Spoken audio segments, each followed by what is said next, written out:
अस्सलाम वालेकुम स्टूडेंट्स, कैसे हैं आप लोग। उम्मीद है आप सब खैरियत से होंगे। I am Saida Kamal Nadeem, I am your biology teacher for class 9th। Today we are going to study the effect of temperature on enzyme activity.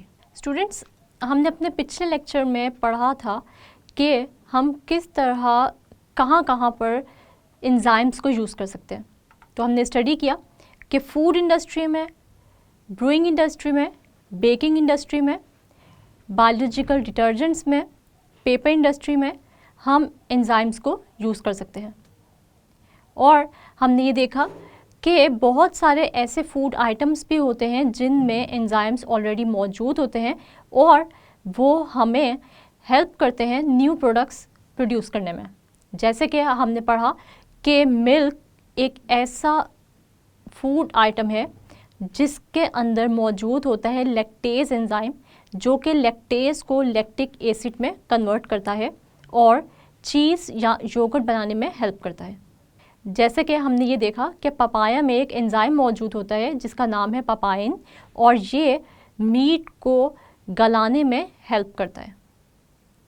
फिर हमने ये भी पढ़ा कि टोमेटो में भी एक एंजाइम मौजूद है जिसका नाम है सुपर ऑक्साइड डिसम्यूटेस और ये एक एंटी एजिंग एंजाइम है। स्टूडेंट्स, आज हम पढ़ेंगे कि कौन से ऐसे फैक्टर्स हैं जो कि एंजाइम की एक्टिविटी को अफेक्ट करते हैं। हम देखते हैं कि एंजाइम किसी भी केमिकल रिएक्शन को स्पीड अप करता है और ये खुद किसी भी केमिकल रिएक्शन में यूज़ नहीं होता। जितनी क्वांटिटी हम एंजाइम की किसी भी केमिकल रिएक्शन में इंट्रोड्यूस कराते हैं उतनी ही क्वांटिटी में ये एंजाइम हमें वापस भी मिल जाता है। और हम ये भी देखते हैं कि डिफरेंट फैक्टर्स होते हैं जो कि एंजाइम की एक्टिविटी पर इफ़ेक्ट करते हैं, यानी कि डिफरेंट फैक्टर्स हैं जो कि एंजाइम की एक्टिविटी पर असरअंदाज होते हैं, जिनमें अगर हम टेम्परेचर की बात करें, सबस्ट्रेट कंसंट्रेशन की बात करें या किसी भी केमिकल रिएक्शन की पीएच की बात करें, तो ये वो फैक्टर्स हैं जो कि एंजाइम की एक्टिविटी को बढ़ाते हैं, कम करते हैं, या फिर हम कभी कभी ये भी देखते हैं कि इन फैक्टर्स की वजह से कोई भी एंजाइम इवन डीनेचर भी हो सकता है और अपनी केमिकल एक्टिविटी को खो भी सकता है। यानी कोई भी केमिकल रिएक्शन में मौजूद जो एंजाइम है वो बिल्कुल ही काम करना छोड़ सकता है इन फैक्टर्स के ऊपर नीचे होने की वजह से। वो फैक्टर्स जो किसी भी एंजाइम की एक्टिविटी को अफेक्ट कर रहे हैं, इनको हम नाम दे सकते हैं लिमिटिंग फैक्टर्स का। यानी लिमिटिंग फैक्टर कोई भी ऐसा फैक्टर जो कि किसी भी केमिकल रिएक्शन के रेट को अफेक्ट कर रहा है, अगर हम इसकी क्वांटिटी को चेंज करें तो ऐसे फैक्टर को हम नाम देते हैं लिमिटिंग फैक्टर का। यानी आसान वर्ड्स में मैं ये कह सकती हूँ कि कोई भी ऐसा फैक्टर जिसकी क्वांटिटी के ऊपर नीचे होने से रेट ऑफ केमिकल रिएक्शन भी चेंज हो जाता है, तो ऐसे फैक्टर को हम नाम देते हैं लिमिटिंग फैक्टर का। आज जो हम फैक्टर पढ़ने जा रहे हैं जो कि एंजाइम की एक्टिविटी को इन्हांस करता है या कम करता है या फिर टोटली किसी भी एंजाइम को डीनेचर भी कर सकता है, वो है टेम्परेचर। स्टूडेंट्स, हमने ऑब्ज़र्व किया कि जब भी हम टेम्परेचर को इंक्रीज़ करते हैं तो हर टेम्परेचर के 10 डिग्री सेंटीग्रेड इंक्रीज़ होने से एंजाइम की एक्टिविटी का रेट डबल हो जाता है। लेकिन इसका मतलब ये नहीं है कि हम अपनी मर्ज़ी से टेम्परेचर को इंक्रीज़ करते जाएं और एक पॉइंट ऐसा आ जाए कि मज़ीद टेम्परेचर इंक्रीज़ करने से बजाय इसके कि रिएक्शन रेट बढ़े, वो या तो कम हो जाए या फिर रिएक्शन बिल्कुल ही स्टॉप हो जाए। तो आज हम ये पढ़ेंगे कि एंजाइम पर भी टेम्परेचर का क्या इफ़ेक्ट होता है और कौन सा टेम्परेचर ऐसा है जिस पर एंजाइम मैक्सिमम एक्टिविटी शो करता है और वो कौन सा टेम्परेचर है जिस पर एंजाइम अपनी एक्टिविटी खो देता है। और हम ये भी देखेंगे कि रीज़न आखिर क्या है कि एंजाइम की एक्टिविटी बिल्कुल ही ख़त्म हो जाती है। तो सबसे पहले हम कुछ टर्म्स देख लेते हैं। सबसे पहले हम देखते हैं कि ऑप्टिमम टेम्परेचर क्या होता है। हम देखते हैं कि ऑप्टिमम टेम्परेचर को हम कैसे डिफाइन कर सकते हैं। हम कहते हैं द टेम्परेचर एट विच, या फिर हम यूँ कह सकते हैं every enzyme works at its maximum rate at a specific temperature called as the optimum temperature for that enzyme. यानी ऐसा मैक्सिमम टेम्परेचर जिस पर एंजाइम अपनी मैक्सिमम एक्टिविटी शो करता है, उसको हम कहते हैं उसका ऑप्टिमम टेम्परेचर। हर एंजाइम का अपना ऑप्टिमम टेम्परेचर होता है। मतलब कुछ एंजाइम्स जो कि हमारी बॉडी में प्रेजेंट है, उनका ऑप्टिमम टेम्परेचर है 37 डिग्री सेंटीग्रेड। यानी 37 डिग्री सेंटीग्रेड पर ये एंजाइम्स अपनी मैक्सिमम एक्टिविटी शो करेंगे। लेकिन अगर टेम्परेचर 37 डिग्री सेंटीग्रेड यानी ऑप्टिमम टेम्परेचर से ज़्यादा गया तो ये एंजाइम्स हो जाएंगे डी नेचर। डी नेचर का क्या मतलब है? डी नेचर का मतलब ये है कि enzymes lose its 3 dimensional structure on heating. यानी हम ये देखते हैं कि अगर हम किसी भी एंजाइम को एक टेम्परेचर यानी एक लिमिट से ज़्यादा टेम्परेचर पे हीट कर दें तो एंजाइम का 3 डायमेंशनल स्ट्रक्चर डी फॉर्म हो जाता है। यानी इसका मतलब ये हुआ कि एक लिमिटेड टेम्परेचर तक तो एंजाइम का स्ट्रक्चर सही रहता है, मगर अगर हम उस टेम्परेचर से ऊपर उस एंजाइम को हीट कर दें तो वो डिफॉर्मेशन शो करता है। यानी अब उसकी पुराने वाली शेप जो है वो नहीं रहती, बल्कि वो डिस्ट्रक्ट हो जाता है और अब वो अपनी एक्टिविटी परफॉर्म नहीं कर सकता। तो स्टूडेंट्स, हम ये देखते हैं कि एंजाइम जब कम टेम्परेचर पे होता है तो उसकी एक्टिविटी बहुत ही कम होती है या ज़ीरो होती है। लेकिन टेम्परेचर के बढ़ने के साथ साथ हम देखते हैं कि rate of reaction of enzyme क्या होता है, बढ़ता जाता है। और जैसे मैंने आप लोग को पहले ही बताया कि हर 10 डिग्री सेंटीग्रेड के इंक्रीज़ के साथ रिएक्शन रेट हो जाता है डबल, और फिर एक ऐसा पॉइंट आ जाता है जिसको हम कहते हैं ऑप्टिमम टेम्परेचर। और ये वो पॉइंट है या ये वो टेम्परेचर होता है जिस पर एंजाइम अपनी मैक्सिमम एक्टिविटी शो करता है। अब टेम्परेचर हम बढ़ाए जा रहे हैं और ऑप्टिमम टेम्परेचर से भी ज़्यादा टेम्परेचर हो गया। अब जैसे ही ये टेम्परेचर ऑप्टिमम टेम्परेचर से ज़्यादा होगा तो एंजाइम आहिस्ता आहिस्ता अपनी 3 डायमेंशनल स्ट्रक्चर को खोना शुरू कर देगा, और क्या होगा कि एटम्स आपस में वाइब्रेट करने लगेंगे और वो डिस्ट्रक्ट हो जाएंगे और उसकी 3 डायमेंशनल स्ट्रक्चर डीफॉर्म हो जाएगी। यानी एंजाइम की शेप अब लूज़ हो गई है और डिफॉर्म हो गई है। अब मज़ीद ये अपने साथ सबस्ट्रेट को बाइंड नहीं कर सकता। ऐसा क्यों होता है? हम देखते हैं कि एंजाइम प्रोटीन इन नेचर है, और हमें पता है कि जब भी हम प्रोटीन को बहुत हाई टेम्परेचर पे हीट करते हैं तो प्रोटीन का 3 डायमेंशनल स्ट्रक्चर डिस्ट्रक्ट हो जाता है, क्योंकि प्रोटीन एक ऐसा न्यूट्रिएंट है या एक ऐसा केमिकल कंपाउंड है जो कि इंतहाई सेंसिटिव है। इसी तरह हम देखते हैं कि क्योंकि एंजाइम भी प्रोटीन से बना होता है और ये linear chains of amino acids आपस में कॉइल करके एक 3 डायमेंशनल स्ट्रक्चर बनाती हैं, तो फिर जैसे ही हम ऑप्टिमम टेम्परेचर से ज़्यादा हीट करते हैं किसी भी एंजाइम को रिएक्शन रेट को बढ़ाने के लिए, तो बजाय इसके कि वो रिएक्शन रेट बढ़ जाए, वो रिएक्शन रेट वहीं पे स्टॉप हो जाता है। क्योंकि हम देखते हैं कि एंजाइम का 3 डायमेंशनल स्ट्रक्चर नहीं रहा अब, इसलिए उसकी एक्टिव साइड जिस पर के सबस्ट्रेट आकर बाइंड हो रहा था, अब उसकी एक्टिव साइड भी डीफॉर्म हो गई है और ये इस काबिल नहीं रही कि मज़ीद सबस्ट्रेट आकर इसके साथ बाइंड करे और प्रोडक्ट्स में कन्वर्ट हो। इस तरह हम ये कहते हैं कि ये एंजाइम डी नेचर हो गया है। स्टूडेंट्स, हम देखते हैं कि बहुत सारे एंजाइम्स ऐसे हैं जो कि 37 डिग्री सेंटीग्रेड पर अपना मैक्सिमम एक्टिविटी शो करते हैं, इसलिए हम कहते हैं कि इन एंजाइम्स का ऑप्टिमम टेम्परेचर है 37 डिग्री सेंटीग्रेड। लेकिन वो एंजाइम्स जो कि 40 से 45 डिग्री सेंटीग्रेड पर भी मैक्सिमम एक्टिविटी शो करते हैं, तो फिर उनका ऑप्टिमम टेम्परेचर हुआ 40 से 45 डिग्री सेंटीग्रेड पर। इसका मतलब ये हुआ कि एंजाइम्स का अपना अपना ऑप्टिमम टेम्परेचर होता है। मतलब डिफरेंट एंजाइम्स का सेम ऑप्टिमम टेम्परेचर नहीं हो सकता। हर एंजाइम अपने ऑप्टिमम टेम्परेचर पर आकर मैक्सिमम एक्टिविटी शो करेगा, और अगर हम इसको मज़ीद टेम्परेचर देंगे तो वो हो जाएगा डीनेचर।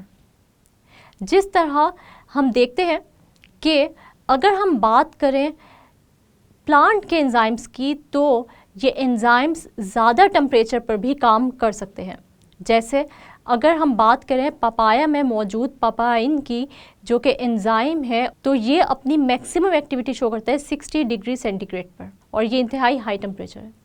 अब कोई और एंजाइम पपाइन की जगह आकर नहीं ले सकता, क्योंकि पपाइन का अपना ऑप्टिमम टेम्परेचर है, कैटालेस का अपना ऑप्टिमम टेम्परेचर है, पेप्सिन का अपना ऑप्टिमम टेम्परेचर है। इस तरह हर एंजाइम का अपना अपना ऑप्टिमम टेम्परेचर है। अब हम ये देखते हैं कि आखिर ये डीनेचरेशन यानी 3 डायमेंशनल स्ट्रक्चर जो एंजाइम का है, ये आखिर डिस्ट्रक्ट क्यों होता है, या ये शेप जो एंजाइम की है ये डीफॉर्म क्यों होती है।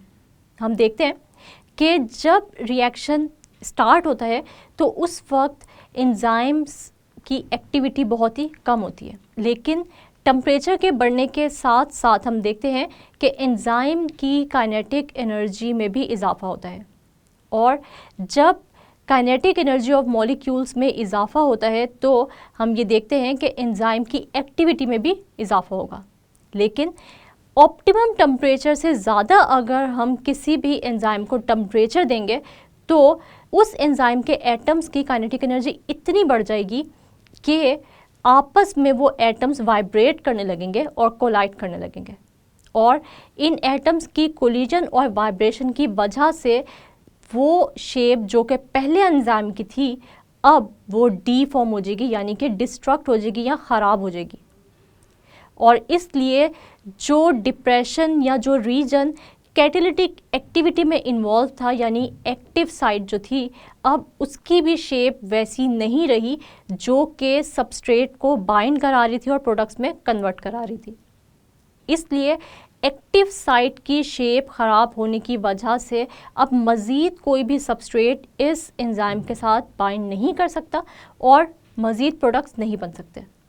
इसलिए हम ये देखते हैं कि ऑप्टिमम टेम्परेचर से जैसे ही टेम्परेचर ज़्यादा होगा तो एंजाइम की एक्टिविटी में क्या आ जाएगी, कमी आ जाएगी, और एक वक्त ऐसा आएगा कि अगर हम टेम्परेचर बढ़ाते जाएंगे तो वो एंजाइम टोटली डीनेचर हो जाएगा और रिएक्शन बिल्कुल स्टॉप हो जाएगा। स्टूडेंट्स, आपके सामने एक ग्राफ है जिसके अंदर आप लोग एक्स एक्सिस पर टेम्परेचर देख रहे हैं और वाई एक्सिस पर आप रेट ऑफ रिएक्शन देख रहे हैं, और वो रेट ऑफ रिएक्शन जो कि एंजाइम कैटालाइज्ड रिएक्शन है।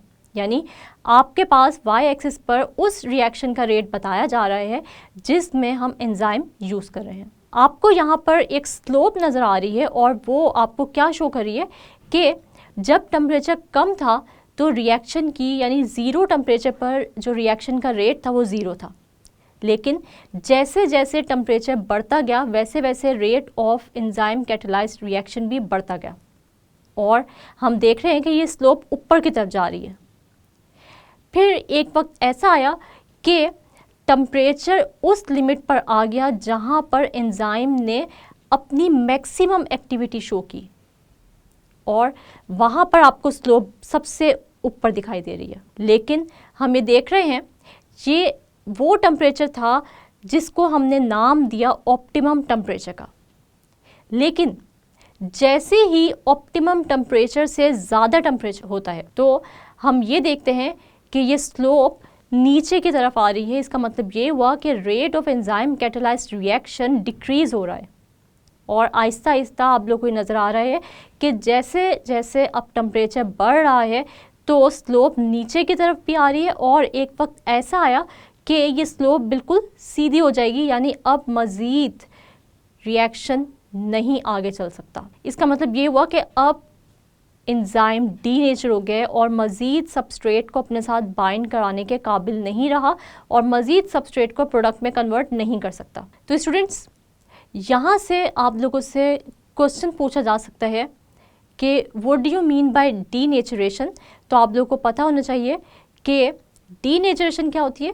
डीनेचरेशन का मतलब है किसी भी केमिकल कंपाउंड की अगर 3 डायमेंशनल स्ट्रक्चर जो है वो डीफॉर्म हो जाती है, या फिर हम यूँ कहें कि किसी भी केमिकल कंपाउंड, जैसे हम एग्जांपल ले लेते हैं एंजाइम की, अगर हम किसी भी एंजाइम को उसके ऑप्टिमम टेम्परेचर से ज़्यादा हीट करते हैं और उसकी शेप डीफॉर्म हो जाती है, तो इसको हम कहेंगे कि ये एंजाइम डीनेचर हो गया है। इसके अलावा यहाँ से आपसे ये भी पूछा जा सकता है कि ऑप्टिमम टेम्परेचर क्या होता है।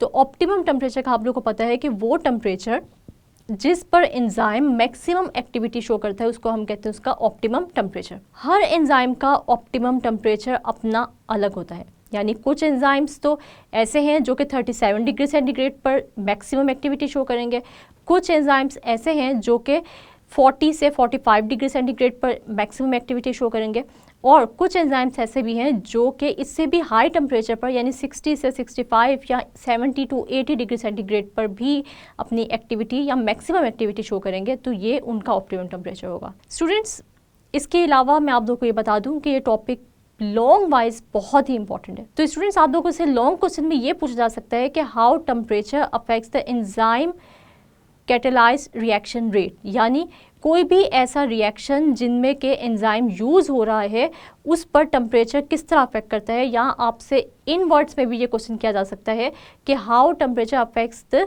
Enzyme activity. तो आप लोगों को पता होना चाहिए कि हम जब टेम्परेचर लो होता है तो एंजाइम की एक्टिविटी लो होती है, रिएक्शन रेट कम होता है, लेकिन जैसे जैसे हम टेम्परेचर इंक्रीज़ करते हैं रिएक्शन रेट ज़्यादा होता जाता है, मगर एक लिमिट तक। और उस लिमिट को जिस पर एंजाइम अपनी मैक्सिमम एक्टिविटी शो करेगा उसको हम कहते हैं उसका ऑप्टिमम टेम्परेचर। अगर हम अभी भी मज़ीद टेम्परेचर हाई करते जाएंगे ऑप्टिमम टेम्परेचर के बाद भी, तो एंजाइम डीनेचर हो जाएगा, क्योंकि एंजाइम है प्रोटीन इन नेचर, और प्रोटीन जब भी हम किसी भी प्रोटीन को हीट करते हैं तो वो अपना स्ट्रक्चर खो देती है। जैसे कि हमने देखा कि एंजाइम भी डीनेचर हो जाता है और अपनी जो शेप है वो खो देता है, और अपनी एक्टिव साइट की जो शेप है वो भी उसकी नहीं रहती बाकी, जिसकी वजह से मज़ीद सबस्ट्रेट उसके साथ बाइंड नहीं कर सकता और प्रोडक्ट में कन्वर्ट नहीं हो सकता। स्टूडेंट्स, ये क्वेश्चंस शॉर्ट वाइज और लॉन्ग वाइज जो मैंने आप लोगों को बताए हैं ये एग्ज़ाम के पॉइंट ऑफ व्यू से इंपॉर्टेंट है। आप लोगों ने इनकी डेफिनेशंस को हाईलाइट कर लेना है, प्रिपेयर करना है, रिटन प्रैक्टिस करनी है।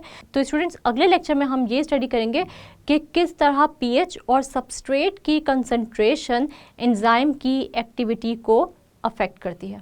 स्टूडेंट्स, आज हमने ये पढ़ा कि टेम्परेचर किस तरह rate of enzyme catalysed reactions को अफेक्ट करता है।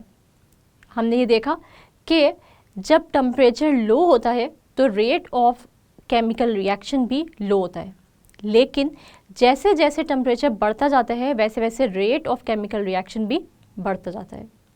लेकिन एक ऐसा पॉइंट आता है या एक ऐसा टेम्परेचर आता है जहाँ पर एंजाइम अपनी मैक्सिमम एक्टिविटी शो करता है और वहाँ पर केमिकल रिएक्शन का रेट मैक्सिमम होता है।